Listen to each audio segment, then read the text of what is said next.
Ooh.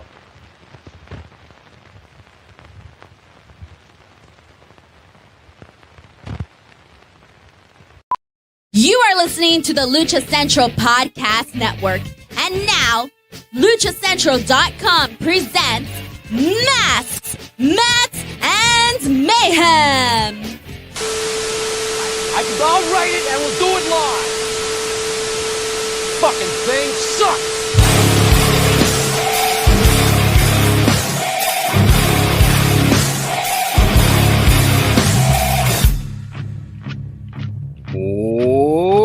Welcome to another edition of Masks, Mats, and Mayhem. I am your host, Justin Outlaw Harvey, and you can find me on social media at JustinHarvey75. You can find the entire show on social media at MMMshow75.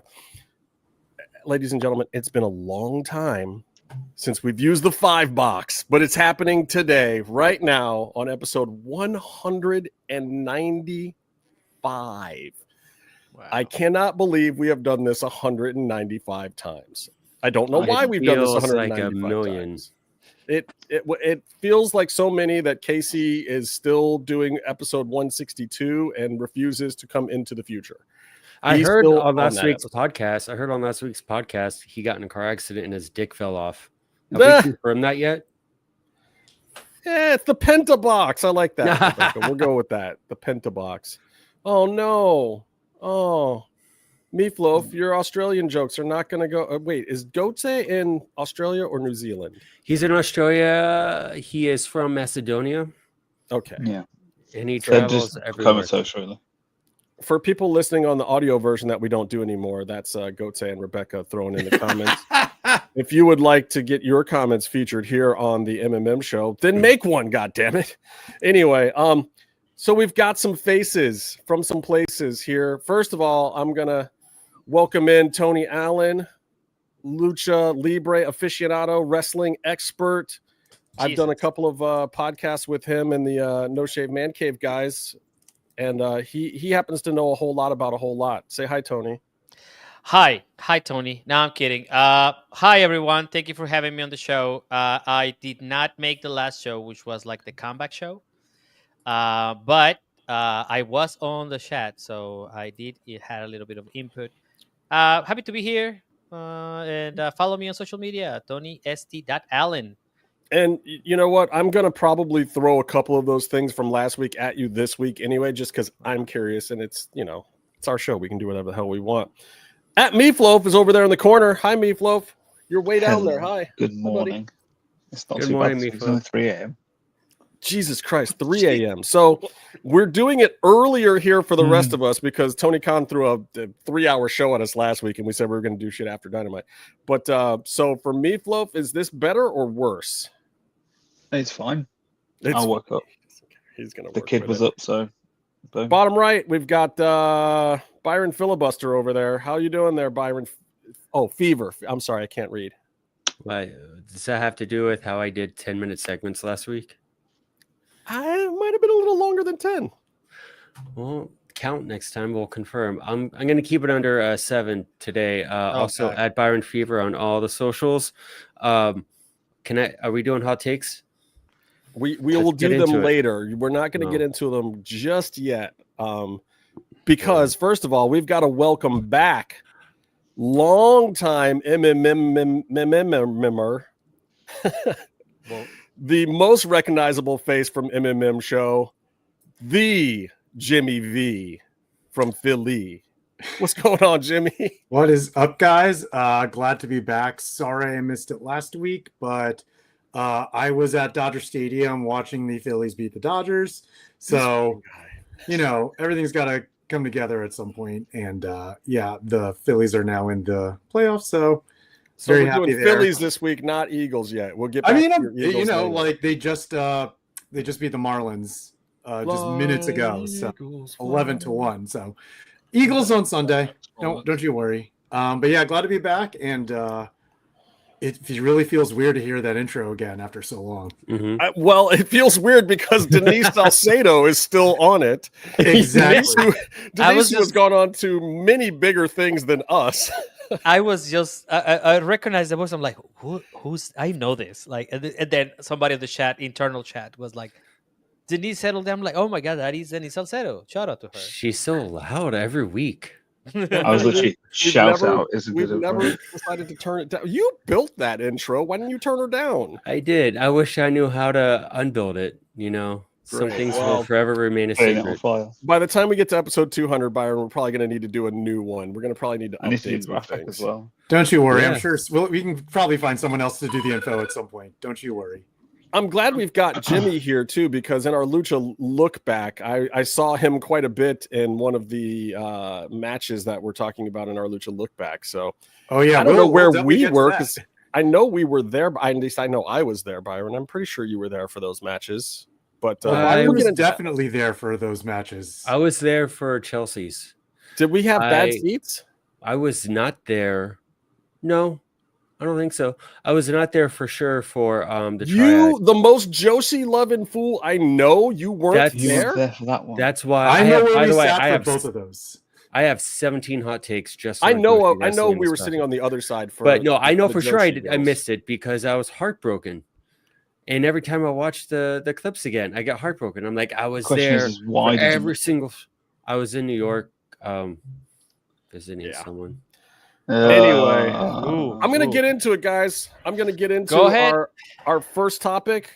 Are you ready, Byron? You ready with your I was 8-minute never ready. response to a 2-minute segment? Yeah, I have ChatGPT trimming it down though. Oh, great. Love that AI. I don't need this thing. I'm hot. I'm going to tell you why I'm hot. I'm going to start off hot with this whole damn thing, and I'm going to big box myself here. Nope, that's not the right one. Stop showing Is Wow, your that he's one? so- he's so- Hey, I figured it out finally. I'm Wait. getting smarter.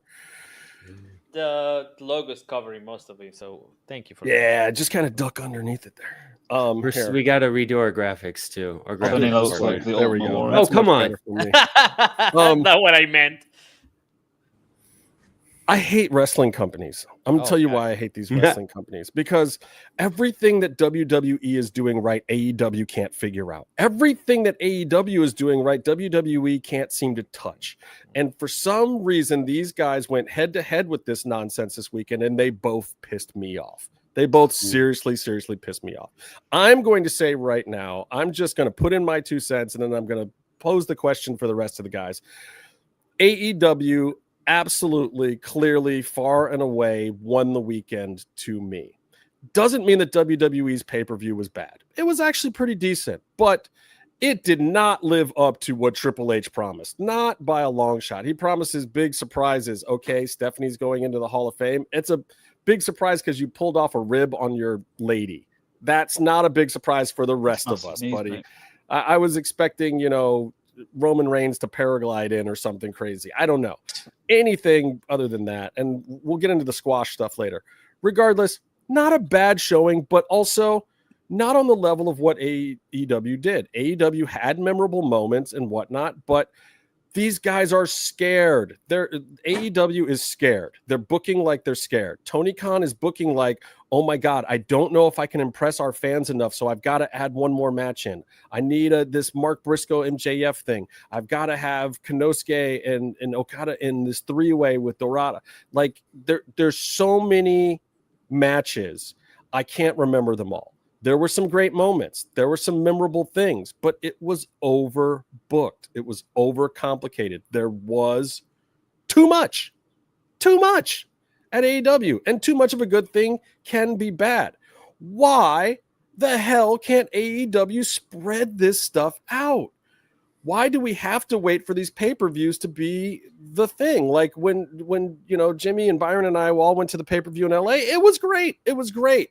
Television for the 3 weeks after that pay-per-view was terrible. It was dismal. They got to start stretching some of this stuff out. Okay, yes, they won the head-to-head battle, in my opinion. Even ESPN.com gave the WWE pay-per-view their first a C- rating. Their own reviewer on ESPN.com said they got a C. That tells you everything you need to know about what happened with the WWE. They're overconfident. They're the exact opposite. They're booking like they can't do any wrong. They're booking like their shit don't smell, and they're not loading up the pay-per-view enough. Tonight's Raw was just as good as that pay-per-view. The Raw and the SmackDown last week were probably just as good. They're spreading it out too much. Everything is a premium event to the point where the actual premium event doesn't feel very premium anymore. So why can't these two companies do this? Why can't they get these things together? Anyway, that's the topic that I want to open up to this panel. I want to open up to these guys. I want these guys to get their 2 cents in on whether or not they believe that AEW won the counter programming battle. WWE brought this to them, and I think AEW said, hey, screw you. We're just going to stick to our guns. We're going to move a little bit earlier, and we're going to kick your ass by putting on the best show that we possibly can. I think they actually did that. I just wish the best show could be spread out a little bit more. So who wants to take this one first? Who would love to jump on this topic? It's JimmyV. He's back and he wants some. You know what? First off, let me say that I am glad to see a lack of bias by ESPN by judging the Wrestlepalooza show so harshly, because let's be honest, that Saturday was basically what both companies are usually. WWE has the better product, AEW has the better wrestling. It just seems to be a tale as old as time, or a tale as old as AEW. And the thing is, it's like when it came to Wrestlepalooza, it wasn't so much the platform that failed, it was the card and the results that failed. I mean, let's look at the overrun. The overrun was basically overlapped with Hangman and Fletcher versus Cena Lesnar. I'm sure anyone who watched either of those, whether at the same time or separately, can tell you which one was the better match. So just by that, I'm going to tell you AEW won. And Justin, you brought up a good point. Like, these match cards are just way too long. Yes, when we were at Revolution, perfect amount of matches. I still remember when I was at Double or Nothing, the one in Vegas a few years ago, and I felt I was there for half the day. My girlfriend literally almost finished part 1 of Stranger Things the entire time I was gone. That's how long that card was. I mean, granted, yes, I left and grabbed lunch and then we went to the show, but that entire duration from the time I left and then came back, pretty much finished Stranger Things part 1. Yeah, that's a long show. And if Tony can just rein it in and, spread the wealth from the matches, I think we'd be set.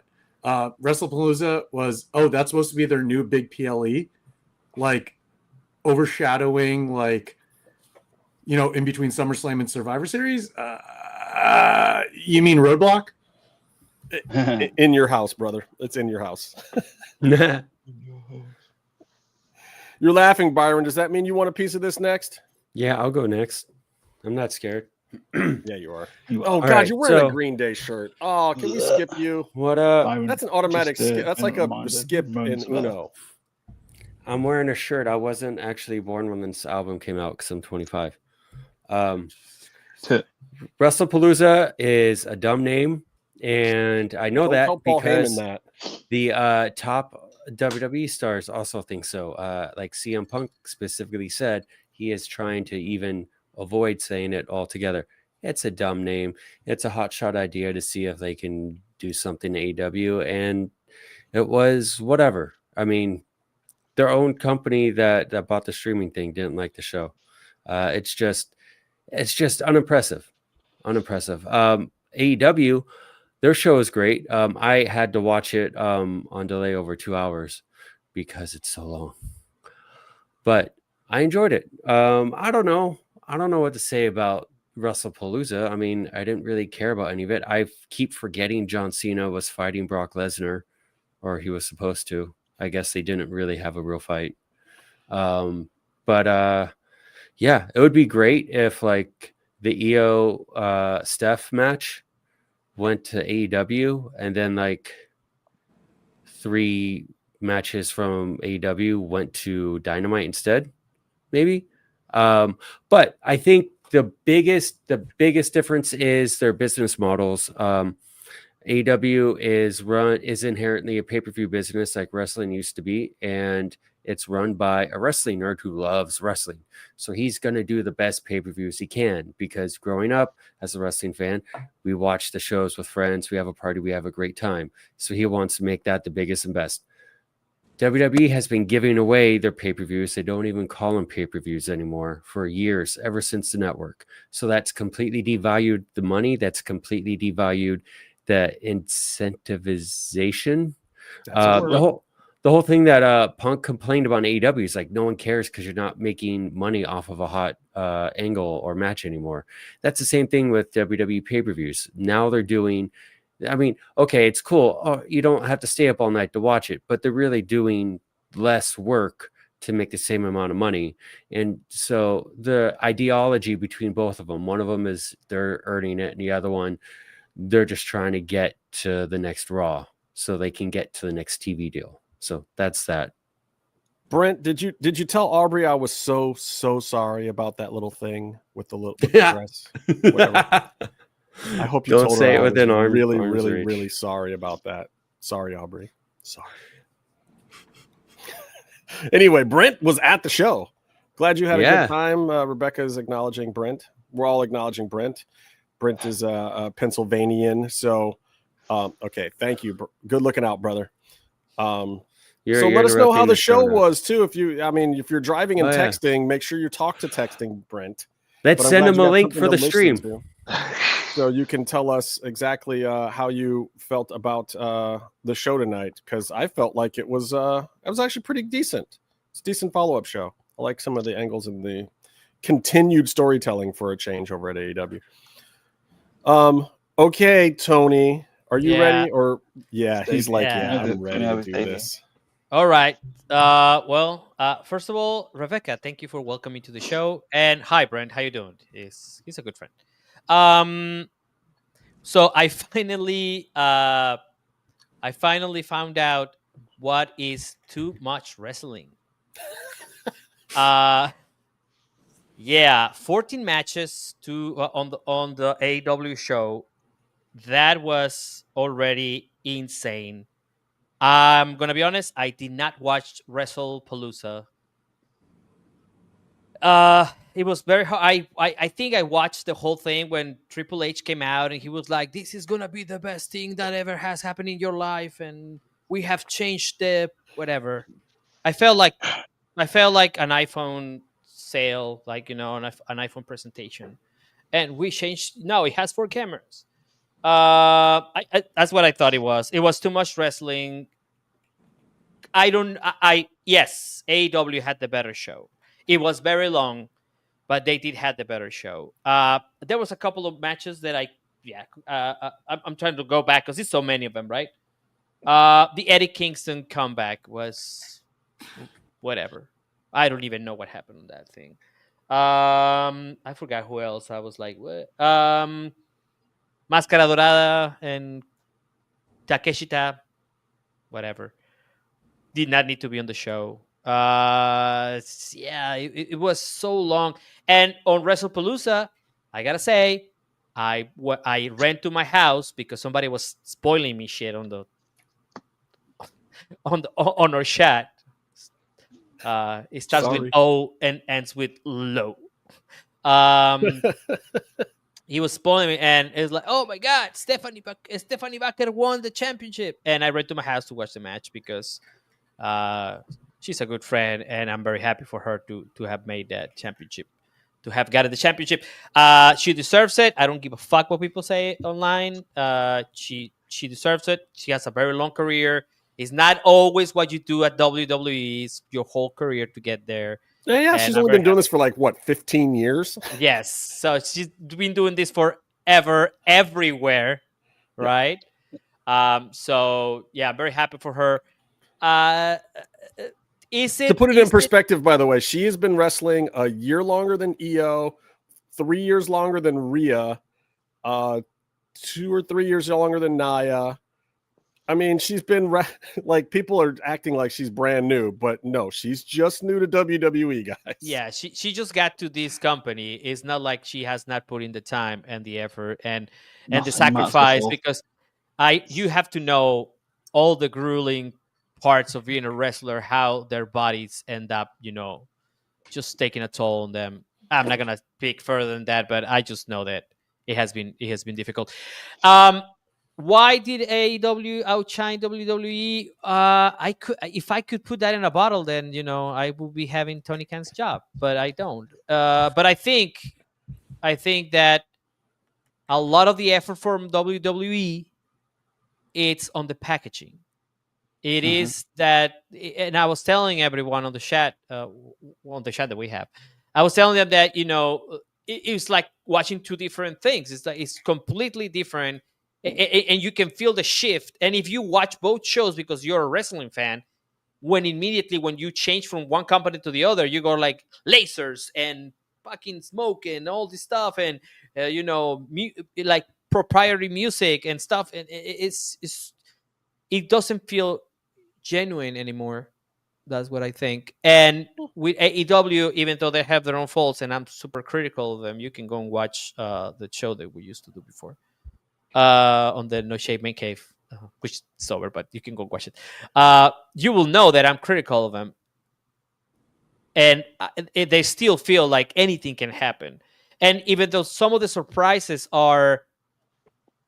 it's not like Stone Cold's gonna show up or something like that, right? It does feel exciting, and since you're a fan and you have that suspend belief thing, it will get you up your feet and it will make you like it. So at least for this head-to-head, AEW won the battle of the Saturday, or whatever the fuck you want to call it. Meef, tell me you disagree. No, because I was going to say. So this is the funny thing. So like, this is a good thing about looking at masks, because I get to hear some points.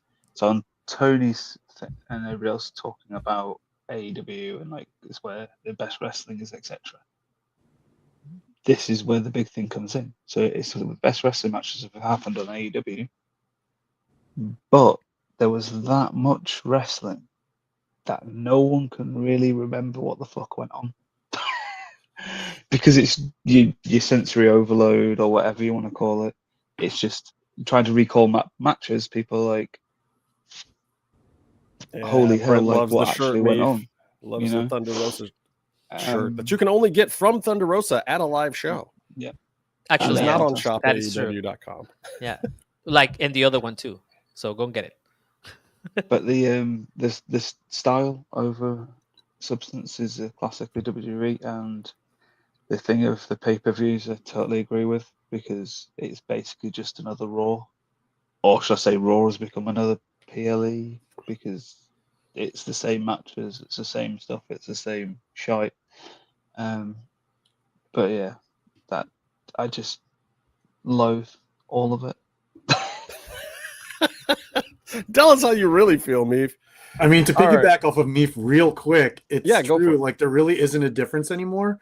For those of you who prefer to watch the international feed like I do through VPN, there really isn't a difference now. Like, they do the same commercial breaks that they do for SmackDowns and NXTs that they now do for Wrestlepalooza. The only difference is if that were on Peacock still, we would be seeing a promo video. But yeah, other than that, it feels the same now. It's just like on a different day. I gotta agree too with Tony. Like the production quality at WWE is part of what's making it great, but it's also doesn't feel like anything could happen. Like I turn on TNA and I actually like how TNA feels.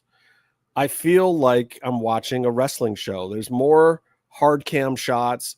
The backstage stuff feels gritty and raw, like you know somebody's going to pop up and do something.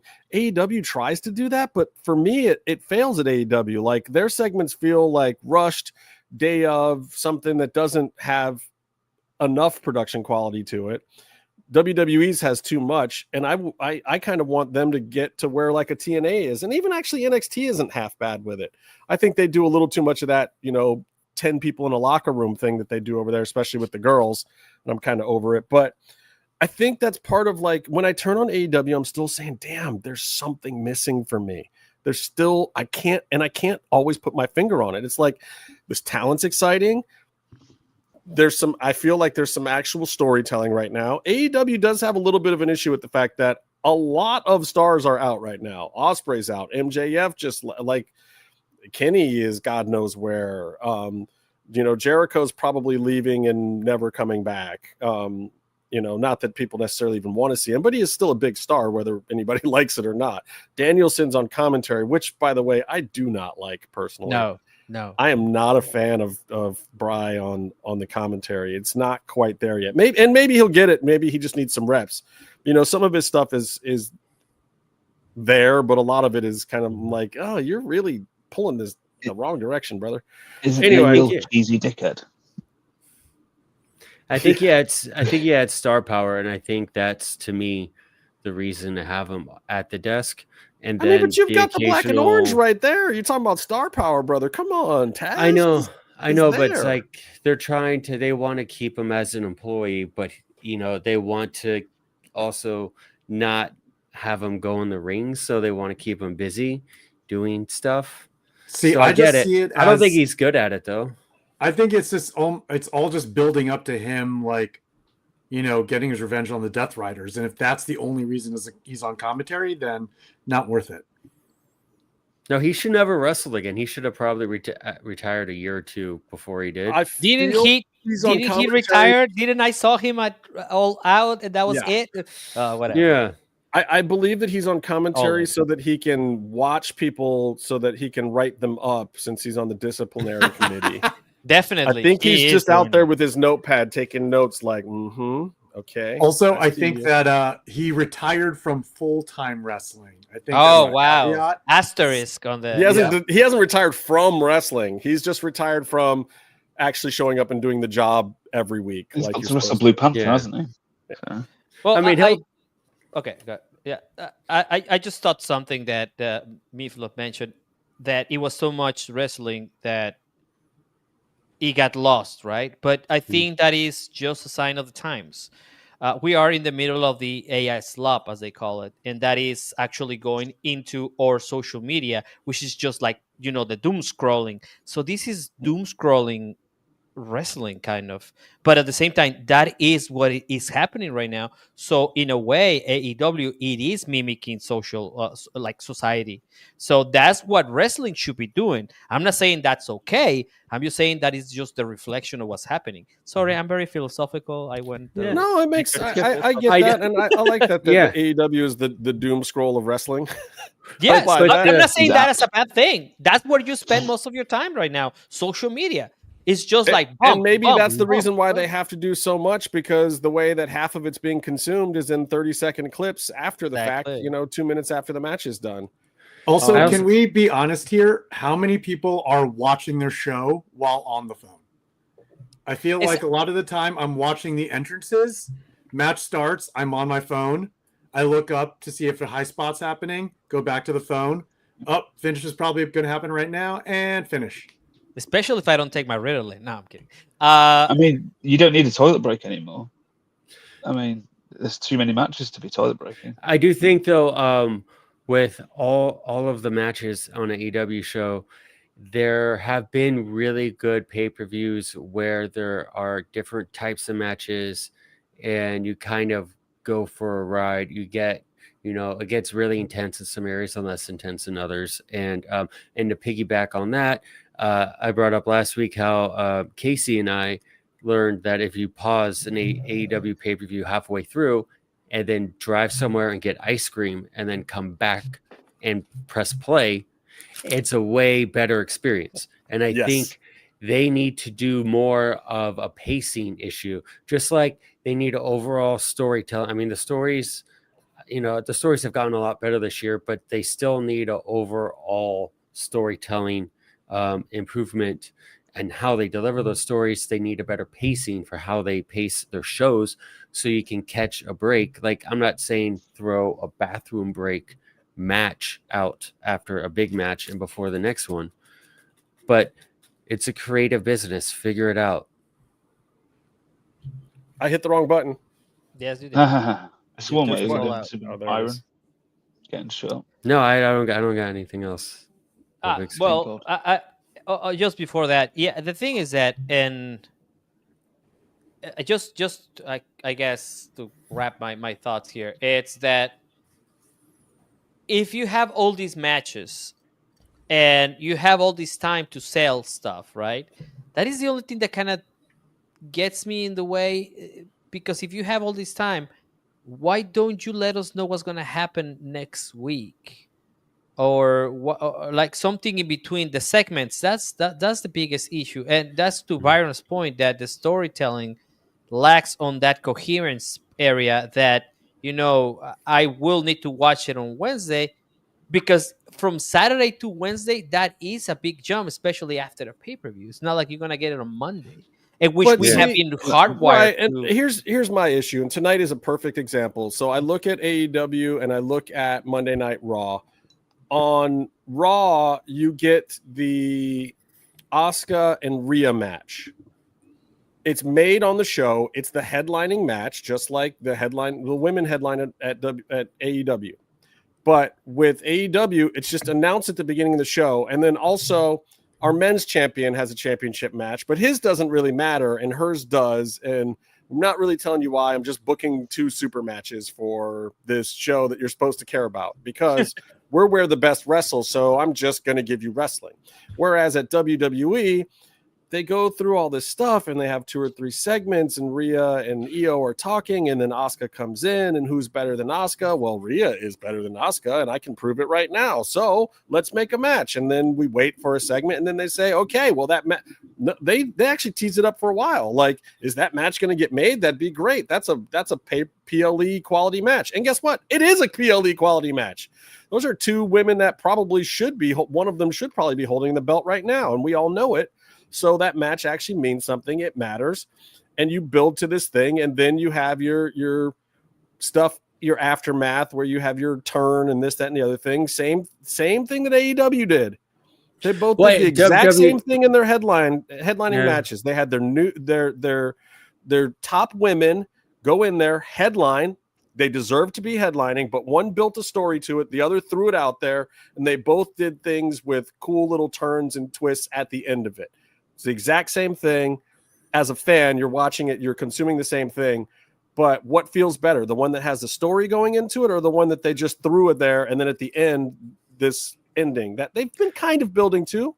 There's a story there. I'll say this. There's been a story brewing with those groups in WWE, but I don't watch Raw. I did not specifically watch this past one. I know what happened, and I've seen it a whole bunch. I watch AEW. I watched this Dynamite, and I missed maybe 75% of the main event match for Stat. I wasn't paying attention to it. I'm glad that Stat's a champion. I'm glad that she actually has a storyline, because my other worry, and they've done this, I think maybe 40 times, where they've given somebody a belt. Danny Garcia. Does anybody remember his TNT championship run? Love Danny Garcia. Great kid, great wrestler, super fun, can act, can do the whole thing, total package. They had some great stuff building up to it for him. They had some good mid-card stuff for him last year with Jericho, whatever. Then he gets to be the champion, and it's like, who's Danny Garcia? Yeah. I think it was amazing. And it was like there was not a single storyline the entire 6 months he had the belt. Was crazy. Nobody knew that he was even the champion. I think both companies have a bit of an issue with what's that? I was going to say he probably didn't even know he was fighting until about a day before, when Tony randomly. Maybe he did. Well, I don't know how many matches he was even pitching got. left and right. Who knows? All I know is that they didn't make a whole lot out of it, and now they've had to turn him heel, because it was like Danny Garcia, who this guy who was our champion for most of last year. Anyway, I'm going to move on to the next topic. I don't want to stay on this one too long, but I feel like everyone's talking about it, so I'm going to talk about it a little bit too. The Cena jobs to Brock Lesnar on the way out the door. What the fuck? First of all, I love the match. I don't have any problem at all squashing Cena, 8 minutes, kids crying. I mean, They brought the kids out on purpose with Cena just to make them cry. This is old school Vince. This is the most old school Vince thing that WWE has done since he's left. And you can say whatever you want about Vince and all of his shenanigans. We don't like Vince as a person. Not saying that we should. What did he do? But something? we all know that there are It's funny certain that we things mentioned that Vince and Brock in the same sentence. I think you get a subpoena if you do that. Correct.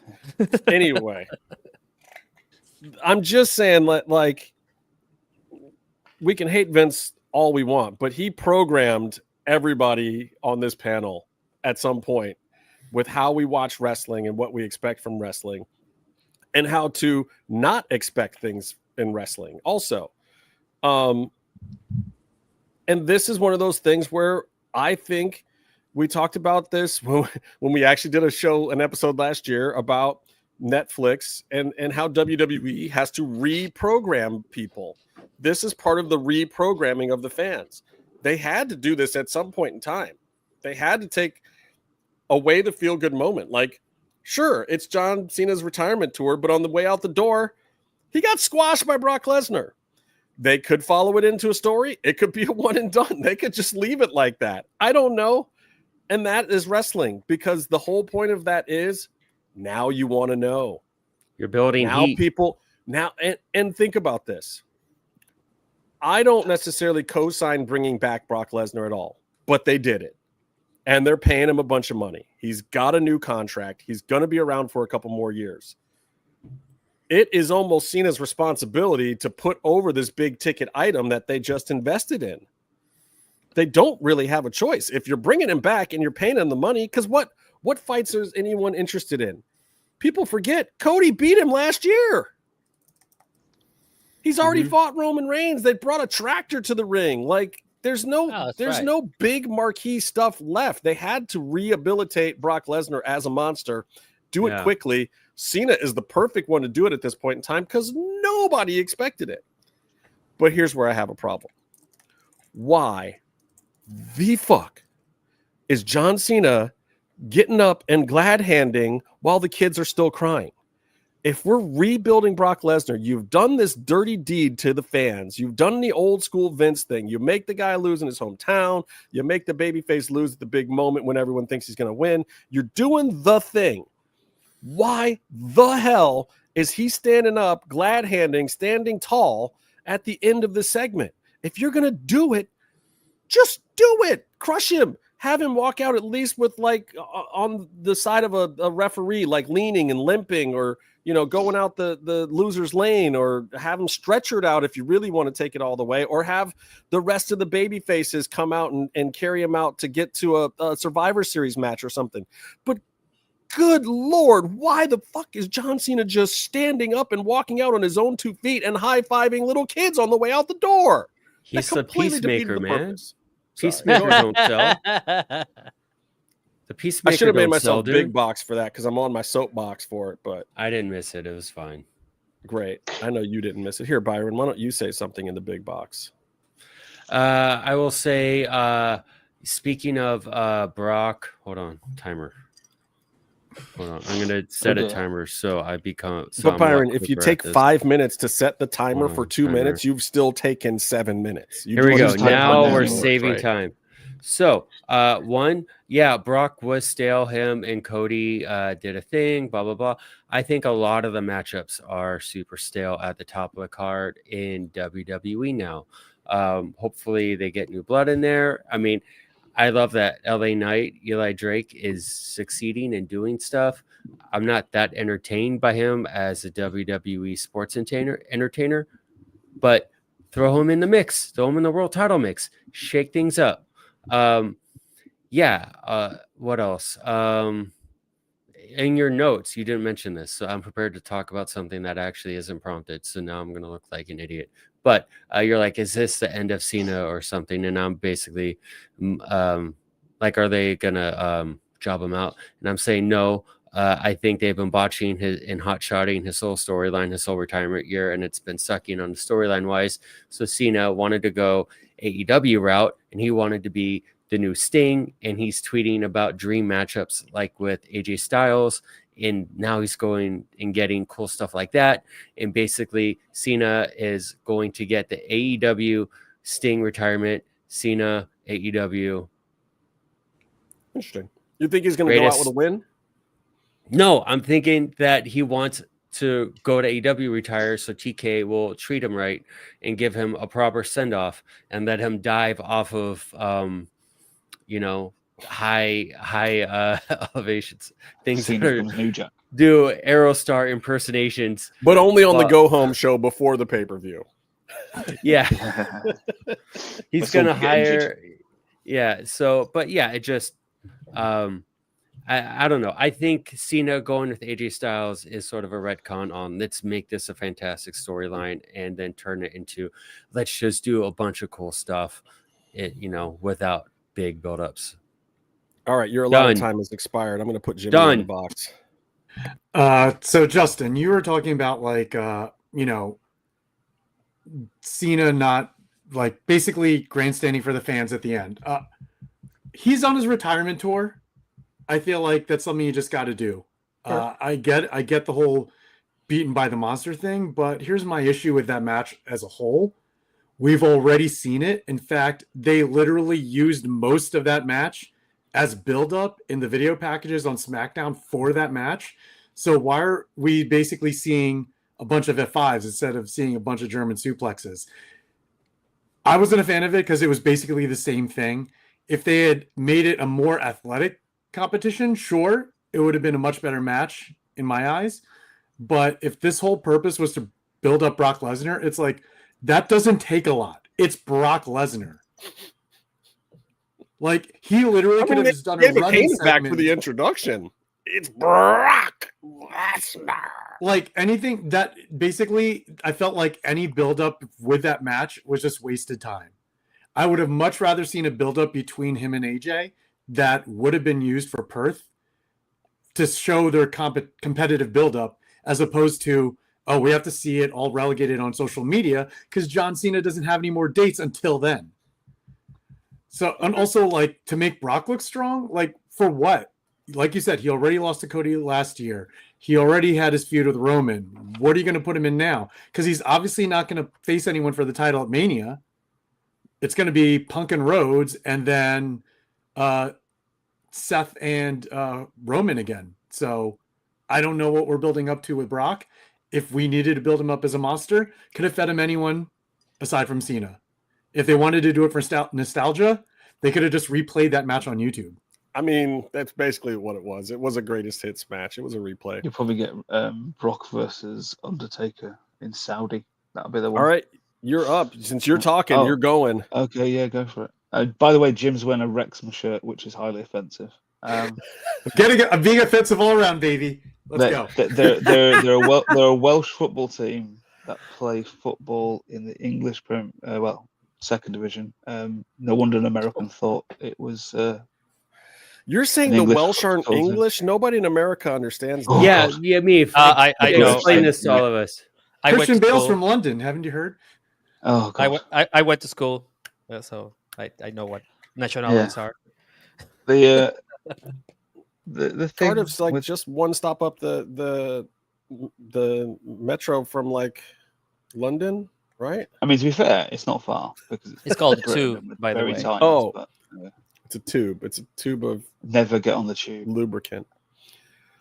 So, did you have anything to say about Cena?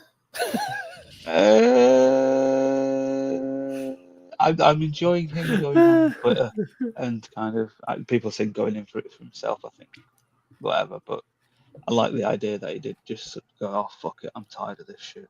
Or they're using the thing that they can tell because WWE is very good with that. They're hot on everything. They'll use the fans' reaction and go, right, let's switch things up and we'll pretend Cena's going in for himself to create this AJ match because people are tired of seeing the shite we're doing.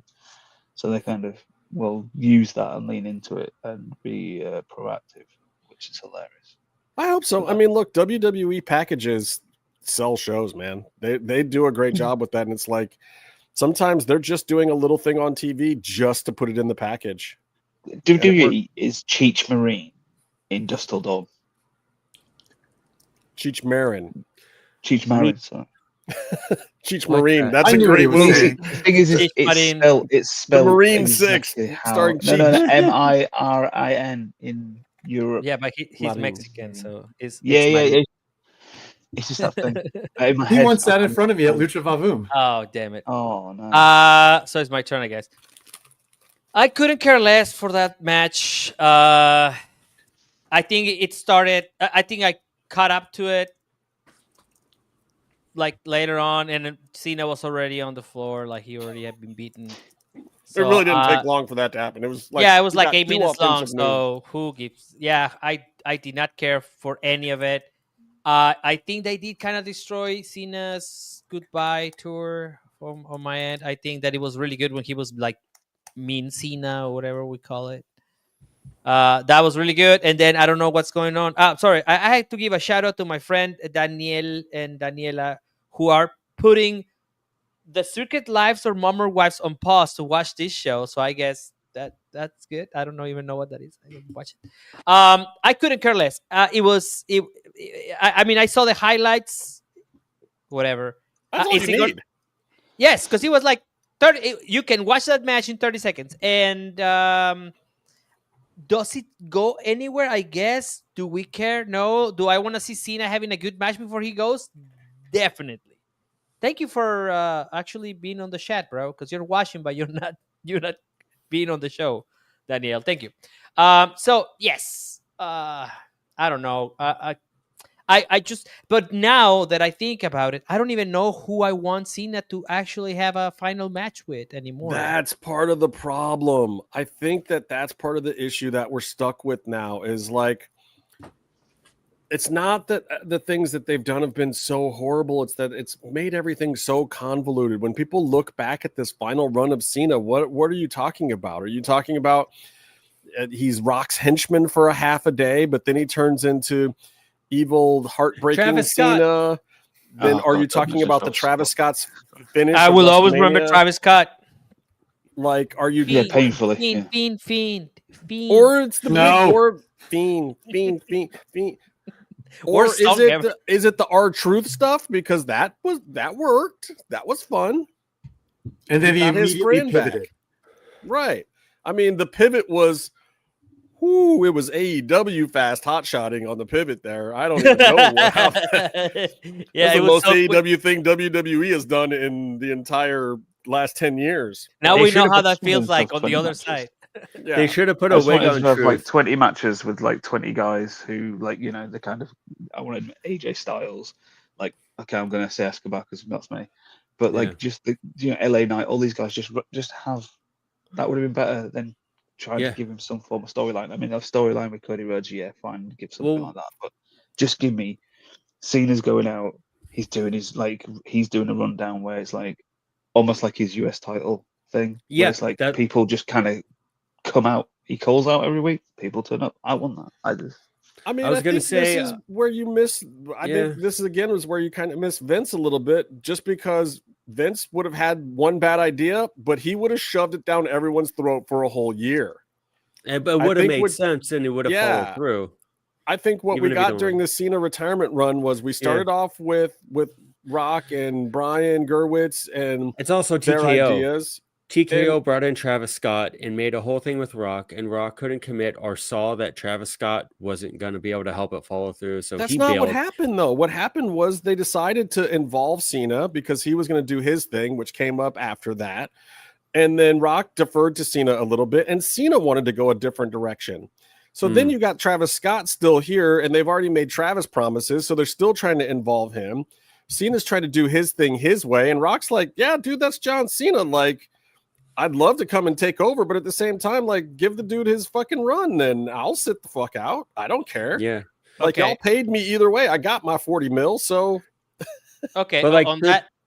Go ahead, Byron. I was gonna say, like what me brought up, I've been watching wrestling for a long time. I really tuned out during the ruthless aggression era because I did not like Super Cena. I did not like Randy Orton getting in 90%. and then Cena getting in 10 and then winning after like getting electrocuted, run over by a car, stabbed, shot, all these things. And then he hits a move, does a loose STF and wins.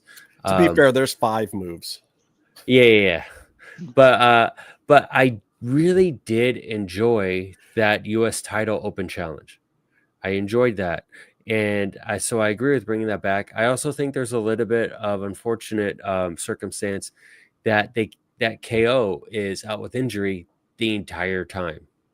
If he was back, he could have done 3 to 5 months with KO. That would have been good. It just would have been. I think that something here it became kind of evident when we were talking about. Well, so some people complain a lot about the fact that Tony Khan makes all the decisions, but who is making the decisions in WWE? Because they change paths every single time. It's not even like an algorithm thing. It's just like a feeling. Like I feel this will be relevant this month, and they go with it. So there's really no direction. So when we watch something, and I think that's what it goes into this stuff, especially with Cena, because they wanted him to do everything. Also, and I just thought of this, Cena works for Warner. Yes. He doesn't work for Netflix, right? So you might be on the right path. He might end up in AEW. We don't know. Well, they got enough money. We'll see. Yeah. We'll see. But yeah, that's the biggest problem. There is one place where all the direction is at one area, and the other one has directions from everywhere else. Like everybody can have input. TKO, Netflix. You just inspired a dream match. You just inspired a dream match for me at the next Wembley show, and it's going to be main evented by Captain Insano versus Peacemaker. Oh God! Wow. Book it, Tony. Vigilante has to at least be ringside. All right, you see the banner has changed. That means it is time for some hot takes and sausage. I'm going to jump right into this because I have an issue. I love Chris Statlander as a champion, but first of all, she didn't do a whole heck of a lot in the match. Maybe when they were laying it out, they told Chris she was going to win, and then all the rest of the girls were like trying to figure out how to get their shit in, and Chris was like, "Okay, whatever, I'm taking the belt. I don't care." Sounds about right. I have a feeling that might be what happened, but who knows? I wasn't there, so I will say the 3 superplexes felt like someone won an argument rather than rather than someone thought it made sense. Yeah, it was a little. If you know what I mean. Yeah, but here's my real pet peeve. You do a 4-way, okay? And yet you still have Tony Storm take the pin from Chris, which I don't necessarily mind. Like, look, if you want to elevate Chris a little bit and you want to make it definitive of like, no, she beat the champ, but also then why do a 4-way? And my whole thing is I feel like it does a disservice to Chris Statlander because I think that you get more story with the hot character, which is Tony Storm. It can give Chris the better rub, even if she beats her 3 weeks from now on a Dynamite to solidify the win and really send it home. But I think what we're doing here, you don't see Tony Storm tonight. Tony is just riding off into the sunset, or she's taking a break, or she's nursing a little bump here or there, whatever the heck is going on that we don't necessarily know about. But the problem to me is this does not actually give Chris Statlander the rub. She gets the pin on the champion, but that ends too much of the story. And again, it goes back to my issue with AEW that storytelling is the issue. People understand the matches. They understand the match dynamics. They are the best wrestlers. It is where the best wrestle. It actually is. That's not the freaking problem. The problem is some of this sense needs to start sensing because the math ain't mathing. We've got this great woman who's worked really hard. She's put in the time, and her storyline coming out of it is a Wheeler Yuta thing to set up a little turn on them and the Death Riders and to get Marina Shafir into the program. I get it. At least she has a story, but at the same time, Tony Storm is the big name. Tony Storm is where you want the rub. Just the pin doesn't do it. We need to think these things through, guys. If she gets the pin on somebody else, then tonight you have Tony Storm talking some shit about you didn't pin me and blah, blah, blah, blah, blah. It actually gives Chris more of a rub. That's my hot take. I'm salty about that finish. There's no reason for a 4-way with Tony taking the pin because it hurts Chris Statlander. I have a counterpoint. Point your counters. Of course he does. Counterpoint. So I think the 4-way helped disguise the win, make it more unpredictable. That's not storytelling or promotion. Or anything like I said that, they're good at making the more, matches. Yeah, so like I'm saying, that's more of the AEW thing where you're looking at what's gonna be more unpredictable, and how can we get Stat to be champ in the most unpredictable way. I popped. I didn't know she was going to win, and then when she won, I was surprised. And then the crowd chanted, "You deserved it," but like no one expected her to win. So I see that, and I also think I had an issue with Stat and Hangman having title defenses tonight. I don't think after those matches on the pay-per-view, you should have title defenses right away. I think there should be a cost for things. Just like I love Hangman, I love the whole storyline with him. And a lot of that has been about the cost of your actions, the cost of your matches, stuff like that. And he had that big match over the weekend with Fletcher, and then he shows up with some tape and has another title match. Then what it diminishes. So it diminishes Fletcher too, who put on a phenomenal show. And then what did Fletcher do tonight? And then Fletcher comes out, in a suit but without a limp. And so I get why Toni Storm lost, and she's very dramatic if you haven't noticed. I get why it makes sense to me why she isn't there. And to your point, that storyline needs to be addressed with her and Stat. But I think that's like the next or the one after that program. It's not even that it needs to be addressed. It's just that Chris Statlander, I think, can be a great champion, but we have to understand the importance of Chris Statlander. Yeah. And let's be honest, Wheeler Yuta does not exactly a champion make. Her feuding with Wheeler Yuta is not going to get her Tony over. likes him, so Tony got to get him in TV. Yeah, whatever. Anybody who else has got a hot take for me? Who wants to take one? Okay, get it. Fuck Daniel Bryanson. He's an idiot. He thinks that Mercedes Moné, who is bland as fuck, is better than the Ultimo Dragon. Oh. So, I think I appreciate No, Byron. No, there is no counterpoint to this. No, it's not a counterpoint. 1,000% horseshit. Ultimo is way better. To the sun. Ultimo is way better, but I like using this whole thing to get Ultimo as a 10 belt person, whatever it is. The guy who's held the person 10 belt person. Yeah, the person who's held the most championships at once. I think it's because we've all seen the picture. We've all seen Ultimo in his prime. I've seen Ultimo out of his prime too. But I think it's a good way to introduce that to the current generation. She's doing her thing, but they're basically shouting. Never out of his prime. That man is just sitting around smoking cigars. I stand corrected. I apologize, Ultimo SI. Sorry. And I apologize to you, Meef. I have a quick hot take that's 10 seconds. Go for it. Bullshit. They did a show in Pittsburgh without their top Pittsburgh star. Lee was there. Oh, Lee was fucking awesome. Great job. There was no Britt Baker. And by the way, it wasn't missed. No offense, respectfully. Well, maybe it was garbage day, so she'd already been taken out. Moving on. Byron, these are harsh words, man. What if Britt's a friend of the show? No, I said respectfully. Listen to the whole thing. That makes it okay. She can pour gasoline on herself.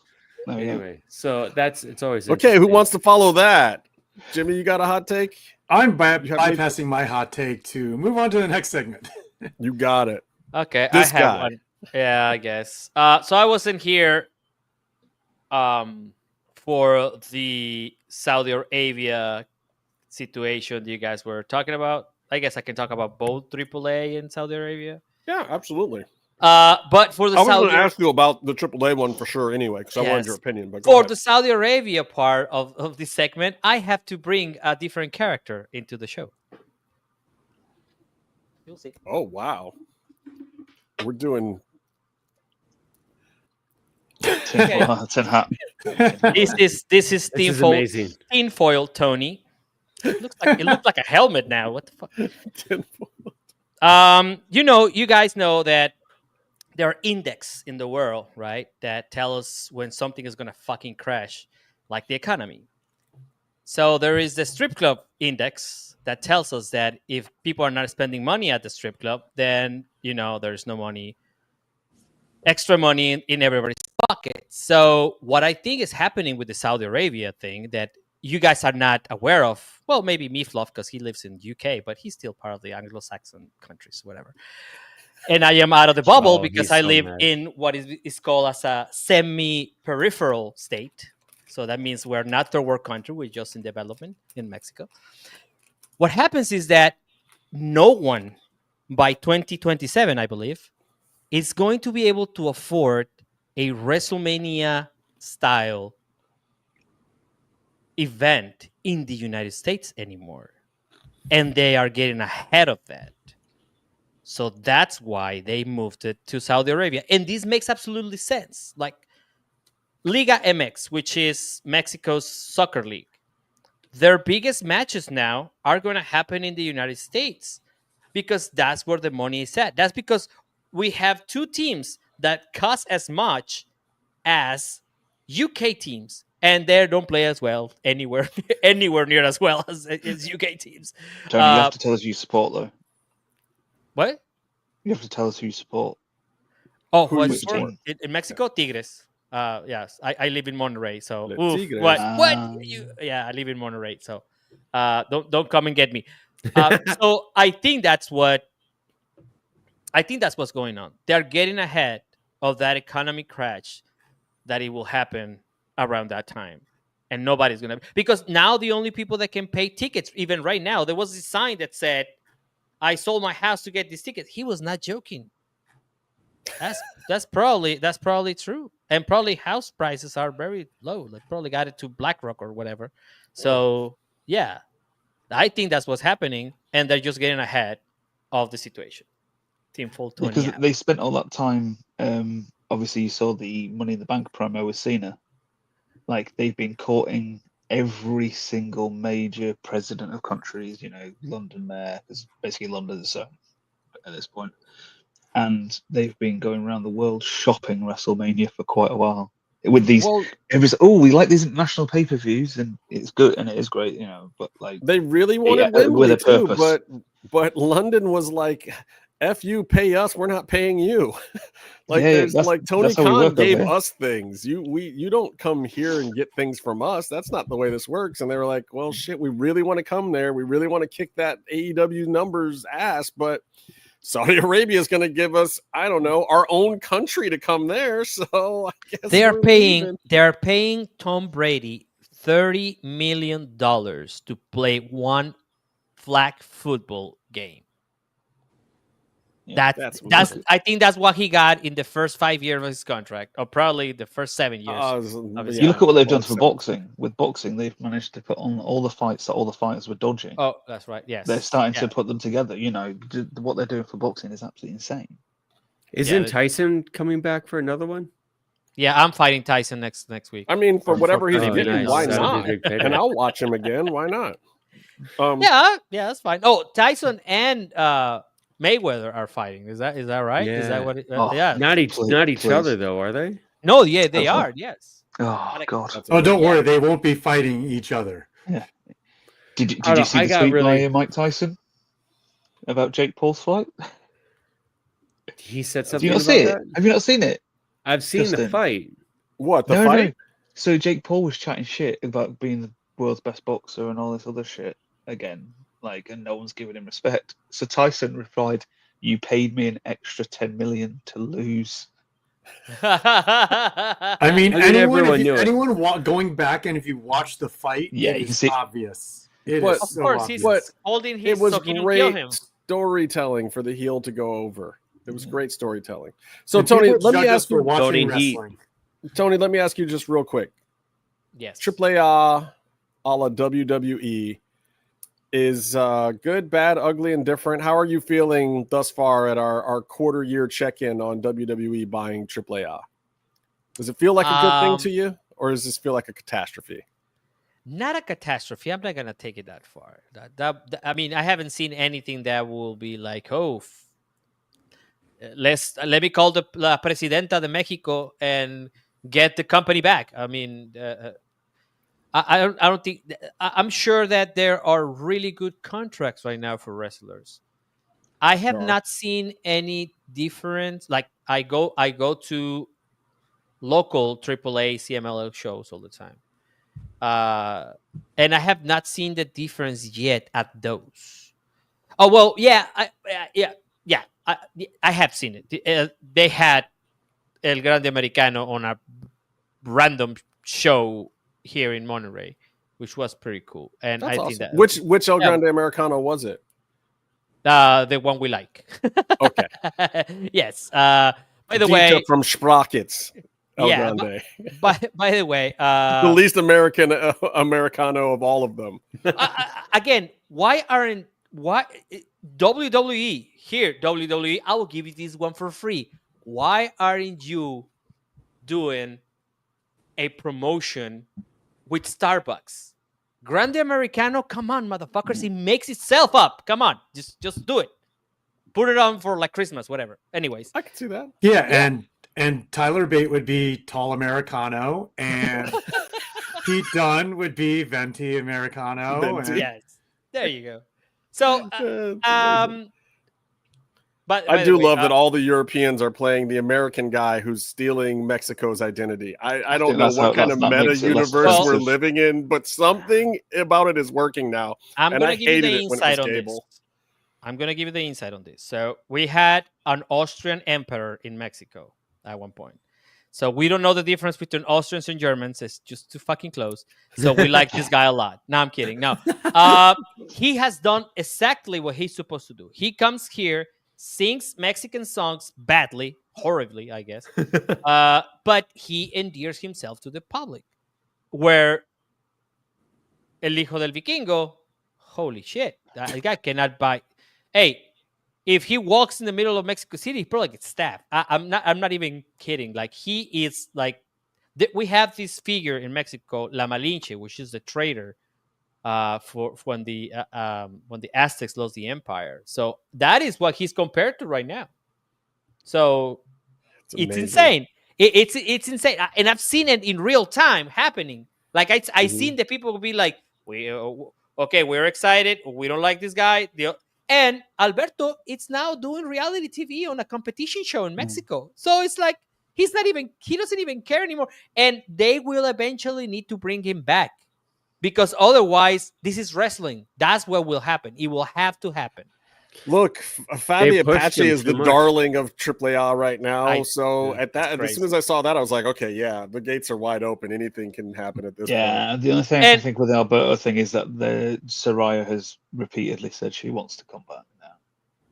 But I gotta say, when I go to the CMLL shows, and the buildings are from the 1930s, and they do have really good merch now, but like you still get a torta. Everybody knows here what a torta is? Yes. Yeah. It's not a hamburger, right? No, it's not a chubby girl that you can date. No. It's I know her too. Oh, okay. Yeah, it's a sandwich. I was like, Meefloaf was like, what? Think Mexicans. No, I know what a torta is. Yeah. Well, so you get it's a sandwich. You still can get those at. That is what I want when I want to watch Lucha Libre. That is go around the corner and get Super Astros. I want a caguama, right? Well, of course, in a tall glass because you cannot throw stuff at the anymore. And I want a torta, and I want people to be yelling stuff. And it seems so. AAA now is starting to feel, at least on the pay-per-views that are for the American market, they starting to feel a little bit sterile. Like they're starting to feel, it's just NXT, and that will start breaking them apart. If they're able to bring both the color, you cannot have Rey Mysterio pump the crowd at every show and be like, yeah, this is Lucha Libre. No, bro. Lucha Libre is happening here in, Arena Suleiman in La Indepe in Monterrey. That's what that Lucha Libre is happening. That's what is coming up. So I will allow it. I will let it happen because it's a beneficial in contracts. It's not diluting absolutely Lucha Libre, but we have two different absolute products, even worse than AEW and WWE. Like the separation, it's abysmal. There is nothing nowhere near. Well, we'll check back with you in a year and see if you're eating cotton candy with a Clamato and a $160 replica mask instead of the $5 one that you can get right now. Or Yeska. Oh my god. Oh, we got that mask. We Yeska. got the El Matematicos mask in that time. We got that together. That one. Yeah. The Lucha blog mask. Yes, exactly. All right. Speaking of Lucha, I have changed the ticker. It is now time to talk briefly about Lucha Underground because it's one of our favorite subjects here on the show. This whole show exists because of Lucha Underground. It's nearly 10 years. This week, I understood the assignment. Brent, you mean you're from her part of the world? Aren't they like neighbors? I don't know. Brent must want his teeth to be crooked. Piss on a lawn, Brent. Piss on her. Imagine he has a dental emergency. I know. In Pittsburgh? Jeez. Don't burn that bridge, dude. Careful, Brent. So this week, based on a few of the things that I saw on the pay-per-views, I really wanted to talk about something that I don't even know if we had a chance to talk about it back in the day. Pentagon Dark in one of these matches, and just Pentagon in the other match, not Pentagon Jr., just Pentagon in the Hitakori match. Pentagon got to fight the ladies. He got to fight 57 Joshi wrestlers at once, all the best ones. Right, Byron? The best ones, the Stardom 3. That you weren't there for. Sorry. I wasn't there for. That's a good reminder. You missed this. You know what? It wasn't worth it. What? No, we know it wasn't worth it. The reason I was out of town. Yeah. Oh, the reason we can look back now in hindsight. In hindsight, yes, we can. Now, not even in hindsight. Don't Not worry even in about hindsight. I it. would have told him it then. We all make those mistakes. No, I felt awful you're young too. You were young and vibrant, and you know. No, Tony. No, Tony. He had to fly somewhere. Oh wow! He had to fly somewhere. Don't worry. So I got on an we're getting airplane sidetracked to make a here. mistake. Yeah. Oh, I don't know. This might be the entire point. Tony. I don't know. No, it was the ridicule of Byron might be the entire reason this show exists. No one's life choices. I'm throwing you a rope, buddy. Don't hang yourself. No one is interested in making fun of me. People don't you find throw that him. You throw him a rope, he'll tie himself up. Okay, so let's tell people I don't even what know the how to tie assignment up. was this week. I will say this. Maybe that's what there was a reputation, an unofficial rule that if you were a female wrestler and you had a kick-ass match with Pentagon, Penta El Cero Miedo, Pentagon Dark, Pentagon Jr., whatever he's calling himself, if you had a kick-ass match and you had long hair, WWE would sign you. These are the matches. Why? Yes. So the assignment was to watch the Penta versus Hitakori, also known as Io Shirai, also known as Io Sky. Because Americans are too stupid. And if you haven't watched Lucha Underground and you don't know that Io comment. Sky and Pentagon had a competitive match with each other, they just had a match. And this is the beauty of Lucha Underground. There was no violence against women's issues. There was no and this is actually more empowering for women, that attention wasn't called to it. These women were brought in to literally be assassins, and he was the guy that they were supposed to take out. And so that's the storyline. They're assassins. He's trying to stop the assassins, so he has to kick their asses. He has to run the gauntlet of these women, and he does. And it's a match, and it's a great match. And it is so depressing that no other promotion can seem to find a way to pull this off on a regular basis. There was a ton of these. And so that one was season 3, I believe, right? And then Chelsea Green comes in for a short run as she's kind of transitioning out of her hot mess Laurel Van Ness character back to Chels or whatever she was doing on the indies. before she went to WWE or whatever. So she does this brief little stopover in Lucha Underground and has the banger of all bangers, one of the best matches of her career. You know, Penta definitely based for her and carried her in a few spots, but dude, she put in the work. I know for a fact she was there running the match with him for 4 hours that morning. I mean, she did a great job, and the match is amazing. So do yourself a favor out there, people. Look up Reclusa versus Pentagon Dark, or look up Pentagon versus Hitokori, which I believe just means ninja assassin, I think is the translation of that word. The writers from Lucha Underground, DeJoseph and Roach, the Chris's, I mean, their names were amazing because Reclusa just means spider, basically, right? Yeah. It's a type of spider, yeah. But it also means when you're in jail, like somebody puts you in jail, you're a reclusa.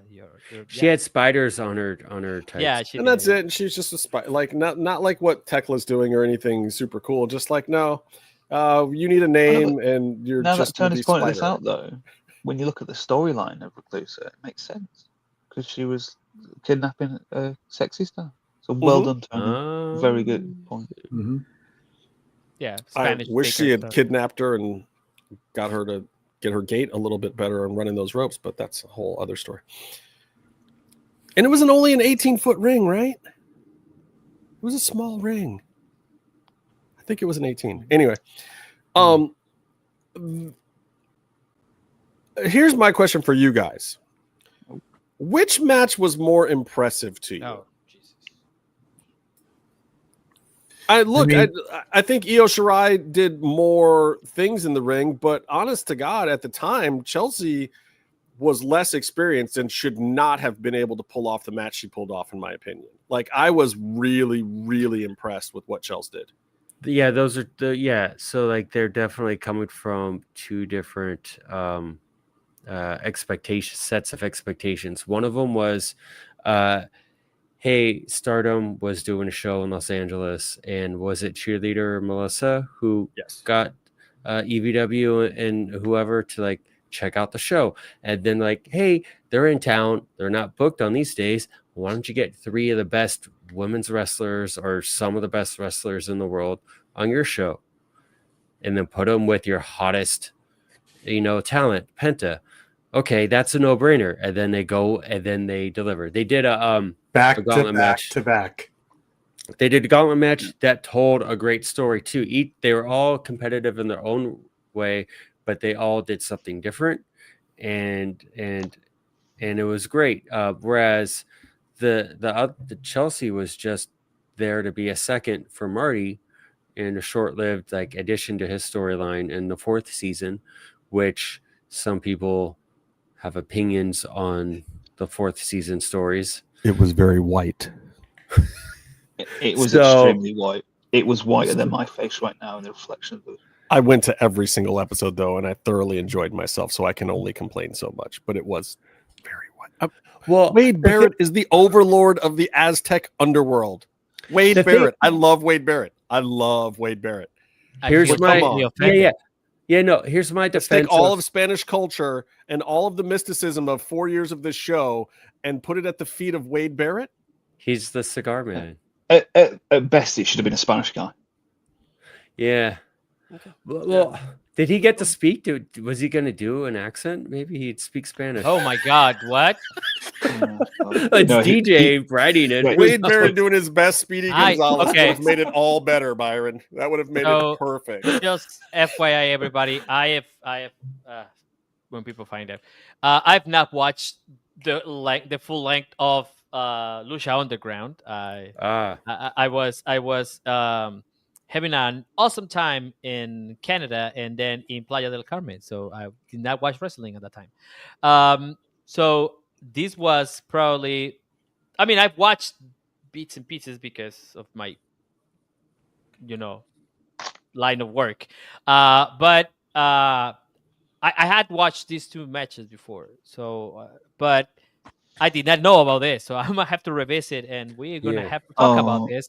I mean, it's the last scene of the entire series, isn't it? It's the very last scene, and it was a great reveal. And if they'd come back for a season 5, they could have done some things. But that's the thing. Season 4 season 4 was good in needing the season 5 payoff, but when you don't have the payoff, then it's just a bunch of shitty stuff happens from Was this shitty people. produced Hager by beating Warner, everybody. HBO Max canceling shit? I mean, look, we went out the door with Wade Barrett being the big boss. We went out the door with Kevin Cross coming in and being the leader of a tribe of, a white dude and some slightly brown people. And we went out with Jack Swagger as the champion. And again, I've said it on the show before, and I'm not afraid to say it again. I like Jack. We've had lovely conversations, Jake Hagar. I do not agree with his politics, even partially, but I would tell him to his face and duck. but at the same time, like, as much as I like the guy, and I talked to him for 3 hours the night of Ultima Lucha, and because Cross had to take Marty the Moth to the freaking hospital because he stretchered himself with that stupid glass match, whatever the fuck He was doing. wrapped up like, it was so funny. He's all wrapped And he up did not in, want to like, go to the towels. hospital, guys. And No. Cross is looking at him like, bro, like, I think that's all Cross said to Marty for like 15 minutes was just the word bro over and over again. Like, bro. He wanted Marty to enjoy his moment as well, because he main evented with Penta and had a great match. So he wanted him to enjoy it a little bit before they went and saved his life medically. Repeatedly saved his life because he died like 5 times that night. He wanted to do like 10 more minutes after the glass, which is in the match we're talking about. The match we're talking about when EO jumped off the platform with the crossbody was awesome. And also the Destroyer. Like, who comes into Lucha Underground actually for their won. first day and says, hey, I want to jump off of that thing? Who does that? I think she said it in Japanese, though. I'm sorry. Yeah, I agree. And got She thrown did say headfirst that. through the chairs. Also, I feel like we're also forgetting that there is a, to me, very memorable meme of Byron and me in the crowd with our reaction to the Mexican Destroyer on the apron. To this day, And if you're looking at the footage, Jimmy's wearing a blue shirt. Gray. What was their blue shirt, Jimmy? No, it was the gray shirt that said, "Where is Casey?" Oh, it was the Where's Casey shirt. We wore those season 4. Casey boycotted season 4. Where is Casey? I was wearing I was wearing a blue tank top during the Stardom match. That's the Stardom match. Okay. Well, I knew one of these you're wearing something blue. I was like, what? That's Jimmy. Get your story straight, Justin. I mean, it's been a while. It's been what, 8 years? Oh, God, Has it been that long? I think I don't know if you remember the scene, guys, but 9 years at least.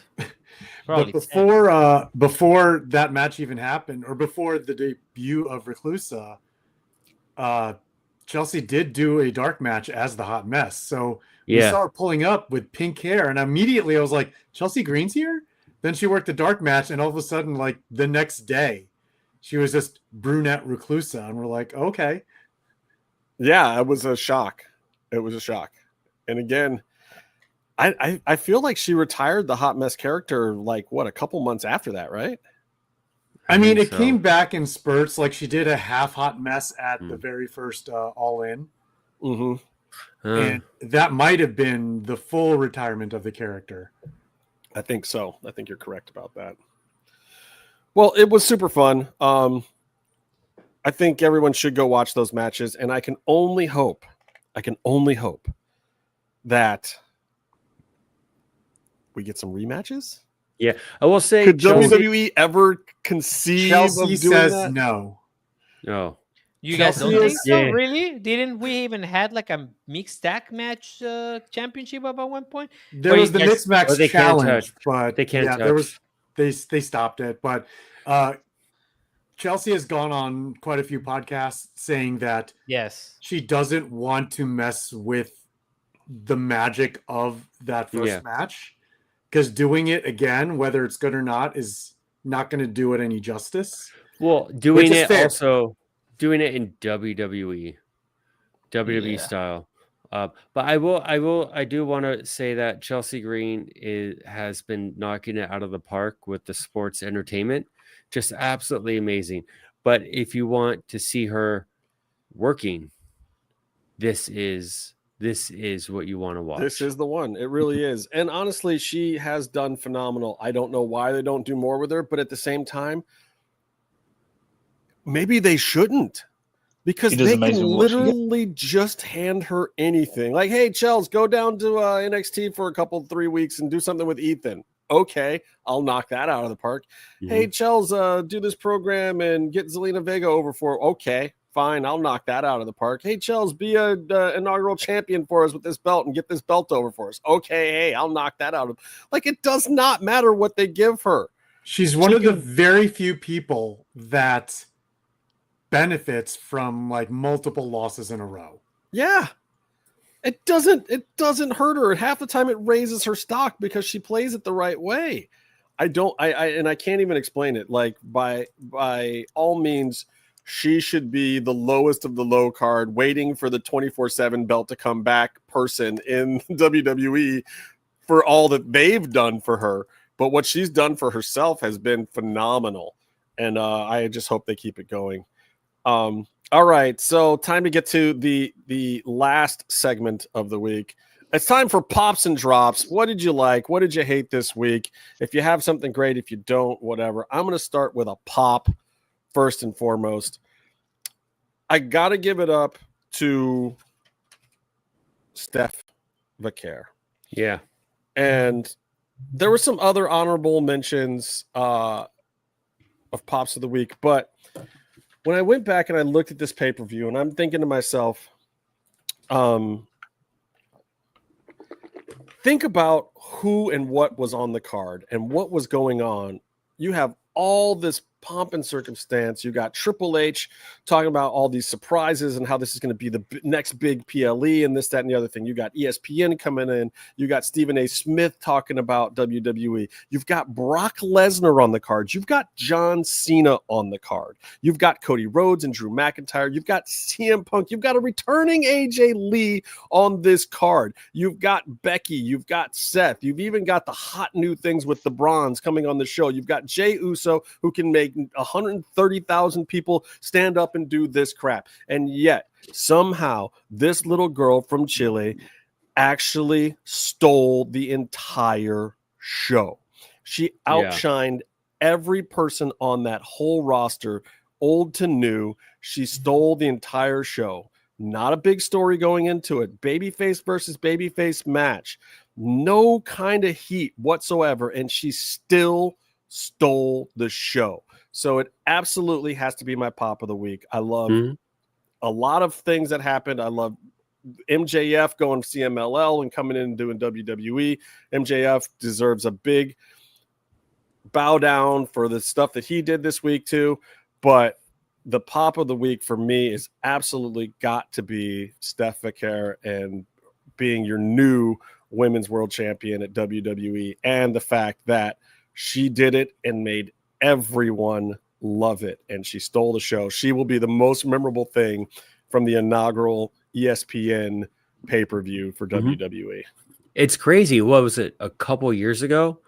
Like, she did the Mercedes match, was strong, got on the radar, did an AEW thing. That was a year and a half ago, by the way. A year and a half ago, she was a top CMLL talent, which basically, in the grand scheme of things, compared to where she is now as a global entertainment brand, she was like kind of just a big fish, a medium-sized fish in a super small pond, doing her thing. Yeah, she was in Chicago defending like the New Japan Strong belt or something, right?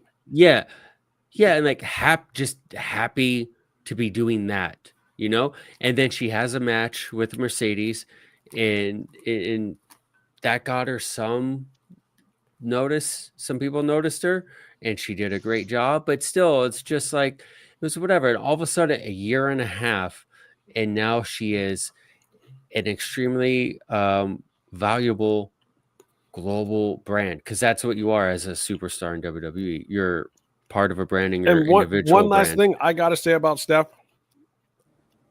that I couldn't do myself, that most of these other wrestlers don't do, that Pentagon hasn't done in a decade. Her English a year ago was horrifying.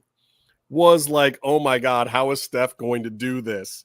What are we doing here? Steph is never learning this language. I mean, she was not bad at English. It was not even fathomable for her to speak English.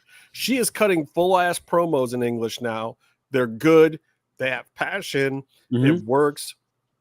Like, she has put in the work. And from what I understand, she's doing, like, they asked her to do English classes once or twice a week. She's doing them like 5 or 6 days a week. Good for her. Her promo about her just dad. Putting in the work. Her promo about, like you said, there's no storyline, this or that, but she has had a built-in inherent story for her as a fighter. What's character? Character arc and story is slightly yeah. Yeah. And you bite into, there's enough to bite into and chew on. You root for her. She has an underdog story, and now that she's on top, which once you win the title, like we saw when Cody had a great couple years chasing, and it was super interesting and fun, and then he wins, and then you're like, okay, now what? You know, and like, but she comes out, she just won, and then she brings out her dad in the audience, and you're like, she's even more compelling now. I want to root for her even more now. I don't care who she's gonna fight. It's just, it was fantastic. It's good stuff. I saw Stephanie for the first time in Arena Mexico. I think it was in 2021, I think. And she did this crazy, like, over the top rope flip to the outside. And she doesn't do that anymore, by the way. I don't think she does that, but no, for real. Because why would you? And and I saw her, like, leap, hands open, and just, like, do the, like, cheerleader flip, but to the outside. And it was like a complete moment. I was like, holy shit, she's gonna be huge. Because when she got up, the crowd popped so hard. And it was this moment right after the pandemic when Arena Mexico was, like, empty. But the people that were down there, like, right now, you can, like, if you look at the people that were at Arena Mexico at that time and right now, it's like it's like two different companies. And when she got up and everybody just, like, went nuts, I was like, oh my God, she's going to be huge. She's going to be amazing. And I was just very happy. I wish somebody hadn't spoiled it for me, so I was going back home. But I mean, come on. I'm I know. sorry. How many times I have to say I'm sorry? Okay. Yeah, it's okay. You'll be fine. You're fine. So, yeah, that was a very... Although I was expecting it, right? I was expecting... What got my suspend belief this week was MJF's match with what's his name? Oh, I forgot. Mark Briscoe or Mystico? Mystico. Yeah, Mystico. I still want to see that. It's good, man. Please go watch it, everybody. Yeah. Please go watch it. I just watched it yesterday. It's great. You know, as a Mexican national of mixed heritage. Yes, it got me emotional, and I think I texted everybody on our chat group. There is this power that the song Mystico song has. He wins, and then the song comes out, and you see grown men cry. Like, if please do that in the United States. I don't know if it's gonna have the same impact, but they gotta start feeding it into the AEW program. Like, if they do that and they do that in Los Angeles or Chicago, holy shit! Oh my God! Please have grown men cry at a Mystico win with a song about a girl missing out his dude. That is the craziest part, because the song is about he was just on the video because that's when his popularity was rising up. So that's what he's, like, related to the song, but it's just amazing. And it feels, it's one of I know it's gonna get crazy, but I will identify when, like, Stone Cold's glass shatter, you will hear it, you'll be like, so emotional. It's the same thing, but in a down up kind of feeling. You know, you start crying, like, oh my God, he won, he didn't lose his mask, although we have like seen half of his face already. Whatever. Yeah, it was great. But also Stephanie Becker. But also Stephanie Becker. Anybody else got a pop of the week? I got a pop. Okay. I feel like I have to say this because even though he's the top star of his company, I feel like I'm the only one of my friends who likes him. But Hangman Adam Page. Who? Hangman Adam Page. Who's AEW World Is that guy that Men's speaks Spanish? Champion. Is that? Oh, him? that's does- right. It's he the does speak other Spanish. popular Mexican wrestler that Tony He does Khan speak likes. Spanish. Yeah. Yeah, you His shouldn't have done promo that was when it was- awesome. I'm sorry, I Byron. loved- Go ahead. I loved- You no, I loved how, you just uh, reached a nerve right there. So I loved how Danielson. Sorry, I love how So Danielson. you love Danielson started- too, is what you're saying. Yeah, prick. You love Danielson and Hangman. Okay, Danielson is Okay, I'm I sorry, used I'll to shut really up. enjoy Apologize. his I'm work, muting and then myself. I've grown to appreciate it less and less because he just seems like a psychopath who wants to hurt himself more than he wants to be able to hold his kids when he's older. But anyways, but Danielson like spoke or understood a little bit of Spanish. I kind of popped for that because I want to call him Generico because they look the same. Sami But, Zayn. no, Sami Zayn was the guy such who a- was at Sami Zayn, Excalibur, was like, I wish you were Oh. here when Hangman was doing his promo because Hangman had to translate the whole promo by himself, and he could have had. He didn't know the other people worked in the company that also spoke Spanish that could have helped him out. Anyways, I personally really enjoy Hangman. I think he's a great champ as far as like delivering on good matches. And I don't get that in WWE. But Hangman, like he comes out there and he says, when he says something like, you're going to do your best and it won't be enough, he has the weight behind him of like the swerve matches, the Mox match. In his first reign, he had these really brutal matches. Like he did a whatever it is, the reverse tombstone thing on Adam Cole, but Adam Cole had the barbed wire around the head like a Jesus thing. Oh, the dead eye. The dead eye. Yeah. Like he's done this stuff and it's like this guy, to me, he's selling. Like I enjoy the whole character arc of everything he's done, but also as champ, he's really sold to me. Like the match is going to go a while and they're going to beat the holy hell out of each other. And he's going to stand there and say, I'm tougher than you. I know I'm tougher because I've done all this stuff. And, I wish you luck recovering the next day. That worked with me. And then Fletcher proved himself. Like, I think today on Dynamite, when Fletcher came out and just said it out loud, like, I didn't win, but I proved that I blah, blah, blah. Like, he just announced, he made the subtext, the overt message. I thought that was really fucking lame. Like, come on. But I enjoyed that match. I think they had a great match, and I'm really enjoying Hangman as champ because I enjoy those matches. They're going to beat the hell out of each other. Also, I really popped for Hologram putting on the orange sunglasses in the promo. That was fun. Like, I enjoy that silly stuff. Are we doing drops yet? No, we'll get there. Talk Anybody about- else got a pop about- first of all? Jimmy, you got a Oh. pop? I got a pop, and I'm going to keep it short since Since Byron didn't. definitely no one under 2 minutes. My pop, Edge doing the 5-knuckle shuffle and the attitude adjustment during his match as a retort to Cena doing the spear. Pop. I agree. I love it. I That was popped really for it. nice. Me, if you got anything, brother? My pop, I just was remotely seeing Matt Cardona on NXT. There you go. It was Okay. nice I for him to wanna- go on WWE TV. I love I'm seeing that as well. interested- I love the pop he got. Yeah. Oh, no. How about this? Jesus. We're talking about WrestleMania. Oh, Not just- WrestleMania. now We're talking you've about met Byron, WrestlePalooza and all Tony. the stuff. Yeah, hi.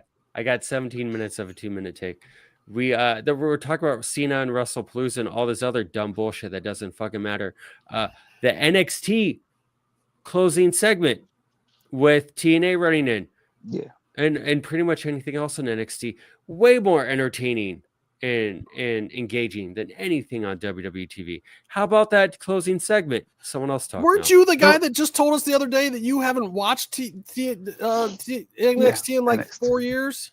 I'm doing homework, and I saw a clip of Ricky Saints. We brought up Thea Hale. Byron says, "Who's Thea Hale?" And I brought her up. She's some You idiot. He right? I'm doesn't know sorry. what a computer Byron is. brought her up and then said, "I don't know who that is." And then No, we but check this said, out. She's only been at NXT for like 4 years, brother.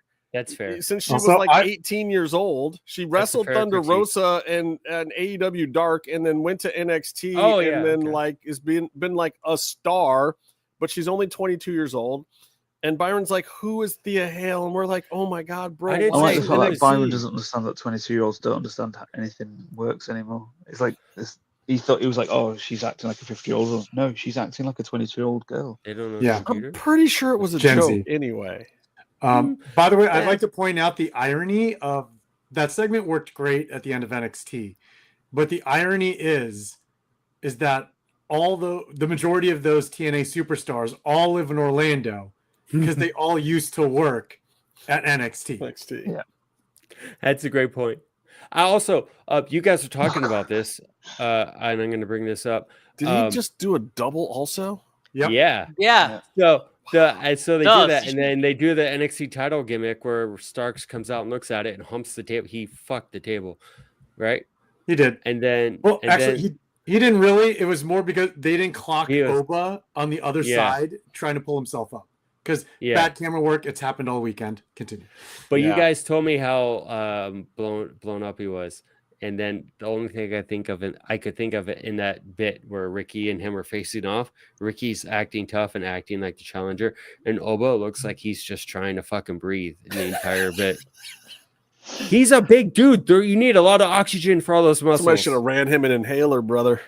Yeah. Anyways, that All right, was what's the your best drop, thing Byron? WWE did. You're already talking. Why don't you just go ahead and give us your drop of the week while you're And talking? please use furthermore or moreover instead of also. Moreover, I think that Seth and Cody on TV together is fucking lame and stupid. Saw it 1,000 times. Seth Rollins I don't is want to see Brandy fight. Respectfully, I don't want to see Brandy fight Becky. You know, that's the only new thing they could do. And I also not a big fan of going back to Jungle Boy. I get it; it's fun, and they get to play the song again. I hope Jack does some of the scapegoat stuff still. And then what else? There's been Gail Kim talked some stuff. She said some stuff about Riho, and it's turning into tribalistic or anti, or whatever. Everyone's trying to turn it into a thing.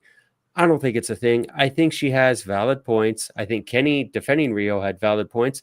It's just, Gail Kim isn't too familiar with all that stuff, and she watched like someone briefly and saw like there's certain camera angles, whatever. She had issues with it. It's just, anyways. You brought up Zelina Vega earlier, and I wrote it No, down. it's valid, and it's think- funny because I listened to Mark Henry on Busted Open today, and he had like the super opposite takes from everybody in the world. He loved Mercedes and Rio. I love Mercedes. and he Big loved Justin, he big loved screen you. Konosuke. He loved Big screen you.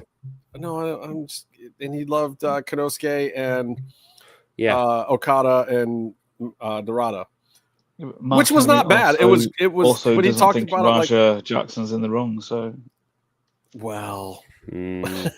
well. Listen, I enjoyed all the AEW matches. I enjoyed them all. It was too much for me to like specifically remember. I could have done without the Eddie Kingston match. It didn't do anything for me.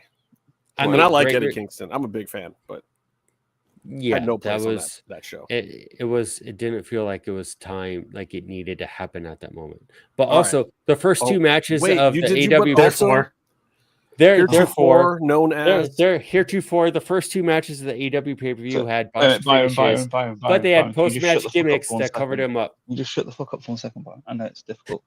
So Tony, It is we used to do difficult. this show. I don't know if Byron, Justin's ever told you. It used to go for 5 hours. Yeah, I think we're about my limit here, but like We're getting there. That's why my we're drop is so gonna be 2 there. seconds. We're so there. yes. All yes. right, Jimmy, give me your drop. I have a tie for my drop. One, stop this counter programming. There was too much goddamn wrestling on Saturday. I love wrestling. Too much wrestling. I started watching from the tailgate hour or whatever all the way to the end of Wrestlepalooza. Dear Lord. Half of that was on my phone because I was on my way to go to the USC game. So it was a long ass day, and I just want one event. That's all I need. The other drop, Pac's haircut. Pac's haircut. Interesting. I like that. I like that as a drop. Some people think that would as a pop, but I like that as a drop. All right, Meefloaf, you got one? You got a drop? I've already attacked Daniel Bryan, so I'll leave him off. Just piggybacking off the back of Jim's. WWE stop this counter programming, like you said, because AEW will at some point do something, and it's going to hurt you. I think they already did. Crazy. Yeah, I think this was the start of it. But because what it's done. This is my brain switched back in. Then is AEW might have found a really good spot in the time of day for them. That's good for everybody. You are correct. You are absolutely correct. Yes. And I agree with that. That's a nice time of day on a Saturday. Whenever, oh my God. Because there's really nothing else on of it, TV too. on a Saturday, and I don't have to go out. I will go out at night when WWE is putting their shows. I like really. I mean, I'm not 75. I don't know how old you guys are. Anyways, I'm kidding. I still want to go out on a Saturday night, right? So if you put the show on Saturday okay, don't do it 5 hours, but yeah, But if it's gonna be 5 hours, better 5 hours in the middle of the afternoon on Saturday. I can come in and out. I can go mow the lawn during the Eddie Kingston match and come back and still enjoy wrestling for the rest of the afternoon, or do what Byron and Casey did: pause for a little bit and come back. It was a good spot for a show for them. And it's nice when it doesn't end at 1 a.m. in Cleveland. Correct. Well, the other thing is, in England, it's obviously a bit convoluted to get hold of it, and it's basically subscription based. You have to buy things. It finishes like maybe, well, I was going to say like 10 or 12 at night, rather than having to get up at 1 o'clock in the morning, whatever. So rather than being up till 6 a.m., you're done at midnight. So sweet. Internationally, it just makes sense. Tony, you're still in the big box. What's your drop? I know. Yes, Wrestlepalooza was whatever. Except for the Stephanie winning, that it was just could not care. I mean, it was like a Raw. I don't know. It was really bad. Also, and I know this is gonna be like bring different. Andrade getting fired was a bullshit. People have done worse, and it's just another Mexican not getting a job, and I didn't like that. Yeah, it's just I find bullshit. He's doing well, I guess, because he's already had like a whole bunch of indies, but I think that was. He's at the Crash, isn't he? He's doing the Crash. He did the Crash, and he's doing something in Chicago. So yeah, he's an amazing wrestler. I mean, yeah. They just I just think they put him in a bullshit situation when they did a AAA announcement. I mean, and I understand you have to play ball with the company you're working with, but also, don't come out of nowhere and put me on the spot and I have to pretend that I'm happy there. You can see it was like turning and twisting. I don't think they knew what to do with him. I think they didn't really have a good plan when they hired him in the first place. I think he's an amazing my favorite person. We haven't seen my favorite person in months. I feel like we all have friends here who were rehired and not put in great situations. Where is? Yeah. Is that a drop? Is that? Oh, you got your hair back. It's funny. It's funny though, Puck. Especially it stood out in the Death Rider when the Death Rider angle happened, and they all went to streetwear, and you'd see them wearing clothes like riding in the back of a truck, or you see them standing in a desert and blah blah blah. All these different things. Puck was always in tights and wet hair in every situation. Like everybody came in street clothes or a suit, and Pac was still in his wrestling gear with the wet hair all the time. So maybe this will help things. But you don't recognize him now. He's wearing but a it's shirt. like, I don't know, but I feel like he could put on a suit and go be Jamie Noble as like a producer over at WWE with his That's haircut. true. I don't know. But to Tony's point as well, the heretofore also because you look at what Andrade did and you multiply by 10 and then you go, does this compare to anything Randy Orton did when he was under 30 years old? Was Randy Orton Mexican? Correct. No, Randy Orton was a third generation white superstar loved by Vince McMahon. Well, True. So, all right, I'm going to give you my drop, Byron. Are you ready for my drop? I'm asking you specifically, Byron. Are you ready for my drop? My drop of the week is AJ Lee. I don't get it. I didn't watch a lot of WWE when AJ Lee was a thing. I think the majority of AJ Lee's wrestling that I've seen was probably on the 5 episodes of Total Divas that I've watched when she was kind of a background thing when the other girls were having storylines. I don't know. But I appreciate that other people appreciated her. I don't like to yuck somebody else's yums. Lots of people like AJ Lee, so I said in my mind, okay, AJ Lee's a thing. She must be pretty cool. A lot of people like her. I just didn't watch a lot then. If whatever was going on in that mixed tag match is any indication of what I was missing, I'm glad I missed it. She's fucking horrible. She definitely is not drizzling. Not how she is. Okay, well, ring rust is a real thing. I haven't seen the whole thing, but I think yes, I do remember her wrestling. It was a lot better than that. Well, whatever happened in that match just was slow. It was off-paced. It was getting nostalgia pops, which I guess is fine. It was 30 minutes long. It was but that is my other problem with it. It's the longest match of the night. The longest match of the night. You're putting your most ring-rusted, least qualified person out there, and it's showing left and right. And maybe I'm wrong on this drop. This is a drop for me. I just didn't personally like it. It did not work for me. AJ Lee did not look like she belonged in a professional wrestling ring in any company, TNA level or above. Maybe I could have stomached that match in NWA. I don't know. That match just wasn't it for me, and I don't see the appeal of AJ Lee. And CM Punk, I'm a huge CM Punk fan. I have no issue with CM Punk. I just don't know much about AJ Lee, and this was not the introduction they wanted me to have. And I'm here to tell you, I'm a wrestling fan. I watch a lot of wrestling. I happen to have not watched that particular time period, but if I don't know that much about her, there's a lot of other casual fans that were watching that pay-per-view for the first time on ESPN with all this hype that did not know who AJ Lee was, and that was not the look to give that poor woman. I think that was a huge, huge miss on WWE's part. But I will say this. I didn't have too much issue with the ESPN app. I know some people did have issues with it. I feel like this is all getting easier. I think AEW being in the HBO app is easier for a lot of people, even though I still think it should be included in the price. I was able to get the ESPN app and hook it up through my mom's cable to get it for free through my Apple ID, or my Disney ID, which I'm actually paying for Hulu and Disney through, but somehow I was able to just do that. And actually, I think I can make Hulu and Disney also free through that now.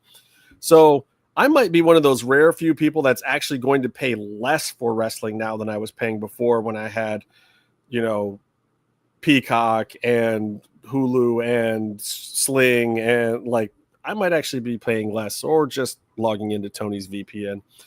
I was going to say, everybody in America, listen to me right now. Use a fucking VPN. Somewhere in the world, wrestling is free. You just have to find that country. I think that's the perfect place to end it all. And so we need a until next VPN time, sponsor.